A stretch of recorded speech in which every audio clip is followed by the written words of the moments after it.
was a good start. Let's get into some stuff here. Daniel Jeremiah. I love Daniel Jeremiah, man. One of my favorite, easily one of my favorite, especially during this time, covers the NFL draft. Former scout, does great stuff. And very accurate mock, too. Him and Schrager, very accurate. I think Schrager is I think he's been rated the last 5 years. Every year he has they have the media all across all media. They submit it into a thing. I think he's been the most accurate over the last however many years. So we need to get Schrager's on at some point. Schrags. Yeah, he is. ESPN now. Super connected. But Daniel Jeremiah went on Tim Twentyman's you want to check that out, by the way, Detroit Lions on their channel. Tim Twentyman, he went on his show, and he talked about what he thinks the Lions should do. Basically, dream scenario for the Lions in the first round. So hear me out. Hear this out. All right. Dream scenario. When I saw that, especially it's on SI.com, of course, you can go read it. Shout out to John McArew, and he already wrote about it. But Daniel Jeremiah spoke about a dream scenario in the first round. And that player is Georgia's Jaylen Walker. Yes. Here we go. He mentioned here, I have the quote I'm going to read. And he talked about, he says, and by the way, it's his 5th best prospect in his most recent rankings. And he writes, to give you the dream scenario, Jaylen Walker, everyone freaks out because he's kind of a tweener. He starts to drop a little bit and gets outside the top 10. If I'm the Lions at that point in time, I might be willing to be ultra aggressive and throw him into our defensive mix. That would be the one scenario I could see if you saw a star that started to drop and they would be inclined to be aggressive to go get him. So I don't think I've seen Jaylen Walker to the Lions. A lot of people talking about that, to be honest with you. So to hear Daniel Jeremiah come out and be like, yeah, if I'm the Lions, I'm going up and getting Jaylen Walker. And we know Jaylen Walker in terms of his character. I think him the human being fits exactly to a T what the Lions are looking for. Character traits, football character, acumen, all that stuff. The thing that does scare me a little bit with Jaylen Walker is the big thing of what would he do? How would he play in the NFL? And I think the best case for him would be and you talked about this yesterday, Klotz, when you broke him down in your full first round mock draft, is him kind of playing that Micah Parsons role where he's rushing off the edge. He's not dropping back into coverage. It's not what he's doing. So he's a pass rusher, but I can see it if he's not the athlete Micah Parsons was, but I guess to call Micah kind of like that too. Micah's 6'3". He wasn't really coming out. He's a linebacker, and then now he's rushing the passer. Maybe there's a similar way for Jaylen Walker there, but man, to trade up, I don't know if I'm in love with that scenario. But man, if you trade up and get Jaylen Walker, I think a fair expectation would be he's going to be a legit dude. You know what I mean? That's safe to say. Mm-hmm. I'm not coming at Daniel Jeremiah's football IQ, but you guys know how I feel about Jaylen Walker. I think he falls a little bit. I don't think he falls drastically. I just don't think he goes top 10 personally.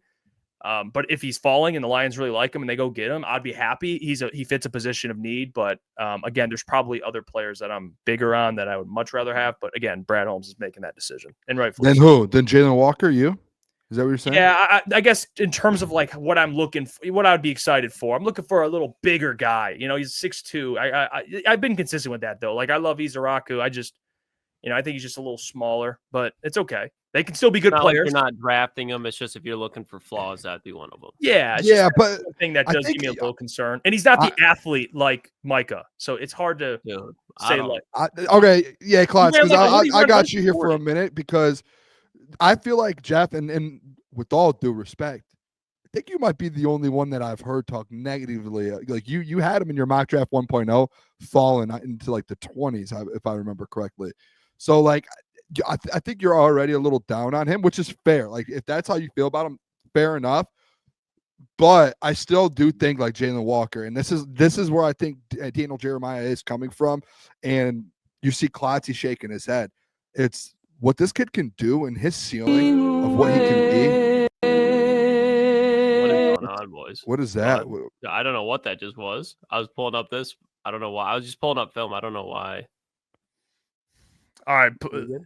I don't know why I can press play and why I can't. Well, I don't know how I'm controlling. I can control. I like had this song playing earlier. I don't know why I played during this, but anyways, like this is how am I able to control this right now? Don't know, Boone. It's all you though. Yeah, I mean, look, I think it's something to do where Jeff, where you feel like he can only play like, oh, you're gonna have to use him at Sam. You're gonna.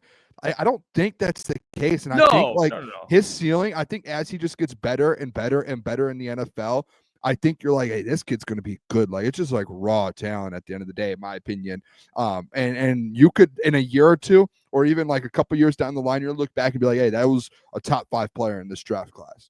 To where Daniel Jeremiah and Brad just came into the media yesterday and spoke about it, how he just wants to get talented players. Like if he has a guy high on his board, he's not going to reach on a guy just because, oh, he's too, he's fallen to us. Like, no, he's going to get guys that he likes. I would have to think Jaylen Walker's high on that list. I would. I think Klotz agrees. Like Daniel Jeremiah, I think it's just something where it is a need, whether you like the size or not. He's a football player that just goes like, he's got all the talent. He's got the ceiling. His floor is already there. And he can come in and if we're talking about like an impact, like most likely can make an impact. And it doesn't matter what your depth chart looks like with Derek Barnes or whatever. You bring a guy like that in. It's a guy to me that you can't pass on. I do like Daniel Jeremiah's point. I did it in my mock draft this week with the Lions. If there is a high-end edge rusher or a guy like Jaylen Walker, a Mike Green, I could even argue a Michael Williams, Donovan Nizaraku that starts to fall, you become aggressive right away. Just because, in my opinion, they're higher up on my board than a lot of people. So I like the mindset of him, of Daniel Jeremiah. I would be all for it, for trading up for Jaylen Walker, because I think he's somebody that, one, you just give the Kelvin Shepherd and it'll work out. Kelvin Shepherd will find a way to get him on the field. But it goes back to that conversation where, me personally, I don't think it's going to be possible because I think Jaylen Walker goes top 10. And if he slides past, like I think once pick 6 goes, if it's Gentry, like people are going to be looking for Jaylen Walker because of the Jets. They can take Membu, they can take Tyler Warren, but you could probably get those players later. But I think Jaylen Walker goes somewhere in that top 10 as he should. If the Lions pull that trigger, that's somebody that, again, I see he's not going to be Micah Parsons immediately, but he's somebody who can bring that versatility in the NFL.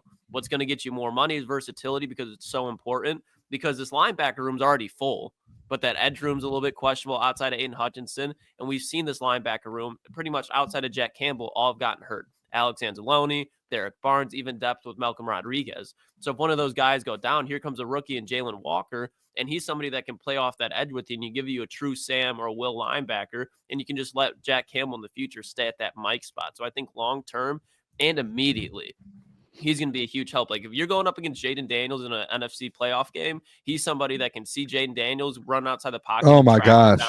And be able to just shut it down immediately. At a high level. Yeah. And just so I understand like the inconsistencies there, but it's the same situation as Michael Williams, where at least there's production. So he's not Shamar Stewart. And you can see him where it's just like he jumps off the tape. Like when you watch Georgia's defense, Michael Williams looks really good. Malachi Starks looks really good. But when you're just watching him, you're like, who the hell is that guy? And it's Jaylen Walker. And I think there's something to be said when you're around that elite company of that Georgia defense in the SEC, going up against Texas, going up against Bama, and you're going, who the hell is he? So if you like Jahad Campbell, not you, Jeff, I'm just saying in general, if you like the idea of Jahad Campbell, in my opinion, you should love the idea of having Jaylen Walker on this team as well, because he gives you like a true edge rushing presence down the road. I would say Jaylen Walker, and maybe, I mean, people probably disagree, but I would say he's probably that next tier up when you talk about potential in the NFL than Jahad. Like I think Jahad is going to be good, but I just think Jaylen Walker, you're bringing him in, you're getting, but he has a chance to take that next step. And like Claude said, right away, you're not going to get a Michael Parsons. Like that's not what you need. And like, that's not the worry, but the pure talent's there. And it's like, imagine, I think about like, if you have a Jaylen Walker on your team and you're talking about like those NASCAR packages that they love on the third downs when typically it was James Houston, Jaylen Walker is 100 times better than James Houston. And if people loved James Houston, you're going to fall in love even more with Jaylen Walker if you bring him on this team. And he's a guy to where, again, you could play him in the same spot. At the end of the day, he's small, but he's a football player. So if you needed him on a second down to come off the edge and maybe try and stop the run, he maybe needs to get bigger and put some weight on. I don't know, but you could still trust him because it's like it's the argument that's made all the time. Like, you want to keep your best players on the field, and he would be one of those guys where like we're going to find a way to get him on the field. Yeah. Yeah, if the Lions or the Bears, real quick, like the thing that bothers me with this defense a lot is when there's screen passes, and we've seen it so many times. There'll be a screen pass, a pitch, and you'll have like a defensive end or a linebacker in open space with a running back, and it's a missed tackle. I think like if you added Jaylen Walker, there's so many plays that are made behind the line of scrimmage that are usually plays that are made after contact with this team that have been consistently.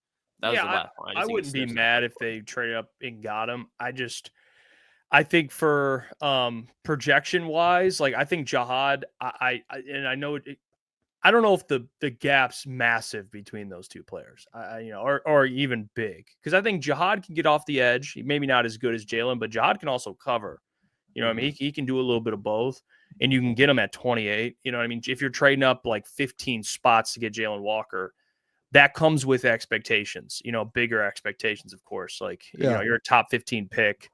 We trade up all that time. Like JMO, look at JMO. You trade up to get him. He's a pretty damn good player. So, I would be intrigued by it. The only thing that does scare me, like I said, is just it's just, I guess, how you'd use them, which they'll have a plan for it. It's just if you're 6'2", you're going to come off the edge situationally, and then maybe at times you maybe play that same spot. He's 6'2", 240, 245. So he's not like a every down. He's not playing like edge for you like that, but he'll play linebacker. There'll be spots for him. I guess ideally for me, it's just me. When I think of drafting an edge, I'm thinking of like, and you could still get them. I mean, Jordan, like Birch, like these 6'5", 6'6", every down dudes that are good against the run, can rush the passer. Like, I guess that's how I idealistically am thinking about it, but I'm not going to be upset. I don't want to sit here and, crap on the guy. Like, he's not going to be good. I don't want to do that. Hey, what's going on there? It's Jeff Iafrate. Appreciate you for finishing the video. You can check out one of the videos here suggested or show support by commenting, liking, and subscribing. And buy your merchandise, officialctsports.com.